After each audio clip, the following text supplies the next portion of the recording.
सिकंदर के बारे में एक बहुत पुरानी और सच्ची कहानी आपने भी जरूर सुनी होगी। अगर नहीं सुनी तो आज सुनते हैं। बात तब की है जब सिकंदर अपनी सारी दुनिया की विजय यात्राओं पर था। हमेशा किसी और चीज की तलाश में भी था। ज्ञानी पुरुषों से उसने सुना था कि कहीं पृथ्वी के किसी कोने में एक ऐसा झरना छिपा हुआ है जिसका जल अमृत है। जो भी उस जल को पी लेता है वह अमर हो जाता है। तो वह देश जीतता जा रहा था, युद्ध लड़ता जा रहा था, लेकिन उसकी असली खोज वह अमृत का झरना थी। कहते हैं अरब के रेगिस्तान को पार करते वक्त उसे पहली बार उसकी भनक लगी।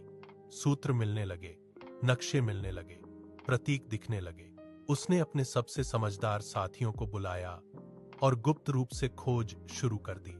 धीरे धीरे सब कुछ ठीक होने लगा और आखिरकार वो दिन आ ही गया जब वह उस गुप्त जगह पर पहुंच गया। उसके आनंद की कोई सीमा न थी।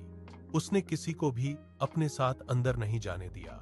सख्त हिदायत दे दी, जैसे ही मैं बाहर आऊं सारे निशान मिटा दो, नक्शे जला दो, कोई भी यहां कभी ना आ सके। क्योंकि अगर सब अमर हो गए तो फिर मजा ही क्या रहा। वह अंदर चला गया। अंधेरी ठंडी गुफा थी। उसने झरने को देखा। वो पानी इतना स्वच्छ, इतना चमकदार, कभी उसने वैसा नहीं देखा था। जैसे साफ नदी ना हो बल्कि पिघले हुए हीरे और मणियां बह रही हों। उसमें से एक अपूर्व सुगंध उठ रही थी। जीवन की ऊर्जा खुद उस जल से झलक रही थी। सिकंदर का हाथ कांप रहा था।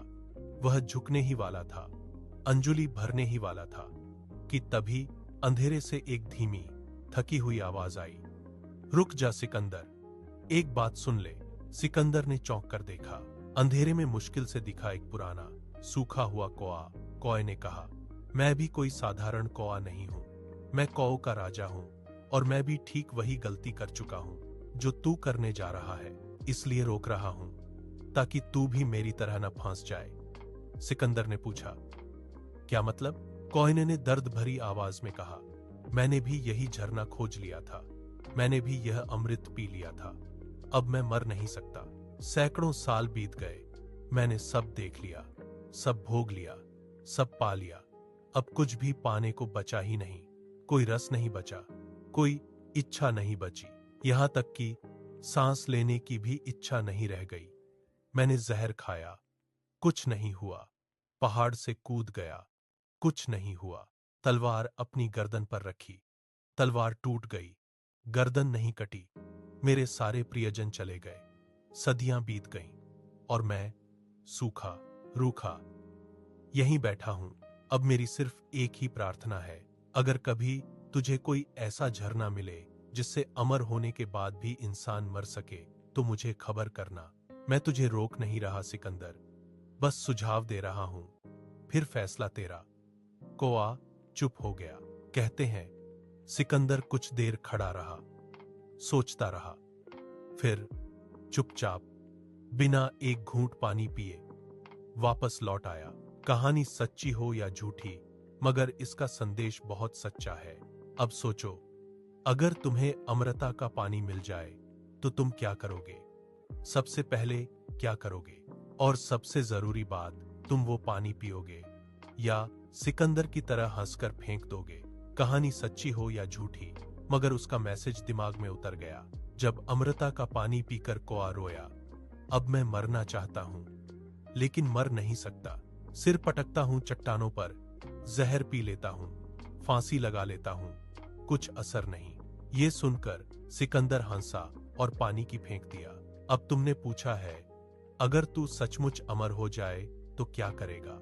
मैं सोचता हूं, पहले 70-80 साल तो हम वैसे ही आधे सोते, आधे स्कूल, ऑफिस में, बाकी बिल, बीमारी और आज क्या खाऊं में गंवा देते हैं। फिर अगर ये सिलसिला कभी न रुके, 100 साल, 1000 साल, लाखों साल, तो पहले 200-300 साल तो शायद स्वर्ग लगेगा। दुनिया के कोने कोने घूम लूंगा, हर भाषा बोल लूंगा, हर किताब पढ़ लूंगा, हर पहाड़ फतह कर लूंगा, हर समंदर तैर लूंगा, हर स्वाद चख लूंगा। फिर वही कौए वाला दर्द शुरू हो जाएगा। जिन्हें प्यार करोगे वो एक एक करके मिट्टी में मिल जाएंगे। जो शहर बनेंगे वो खंडहर हो जाएंगे। जो टेक्नोलॉजी आएगी वो पुरानी होकर धूल खाएगी। हर चीज बार बार दोहराती दोहराती उबा देगी। फिर क्या करोगे? अगर तुम्हें अमृता का पानी मिल जाए तो सबसे पहले क्या करोगे? और सबसे बड़ी बात, तुम वो पानी पियोगे या सिकंदर की तरह हंसकर फेंक दोगे?